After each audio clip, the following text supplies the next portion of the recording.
প্রিয় ভাইরা, আজকে আমরা খেয়াল করছি ভিতরের শকুনগুলো মাথা চারা দিয়ে উঠছে, বাইরের শকুনগুলো পেতে আছে।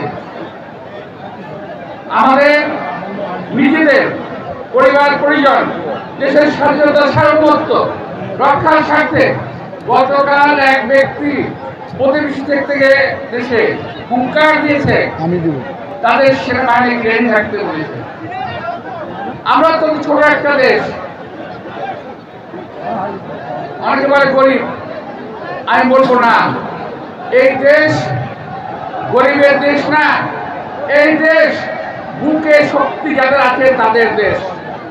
এই বুকে শক্তি নিয়ে যারা স্বাধীনতা যুদ্ধ করেছিলেন তাদের দেশ। সুতরাং আপনাদের সৈন্যবাহিনী লটকর বউ থাকতে পারে, কামানবন্ধ বউ থাকতে পারে, কিন্তু আমার দেশে 13-14 কোটি সোলজার আছে যারা আপনাদের ইনশাআল্লাহ রুখে দাঁড়াবে। সুতরাং চিন্তার কোনো কারণ নেই। বহু ষড়যন্ত্র চলছে। আপনারা দেখেছেন গত কয়েকদিনে অশান্ত পরিবেশ সৃষ্টির চেষ্টা করা হয়েছে। এটা হলো তাদের দ্বিতীয় প্রচেষ্টা।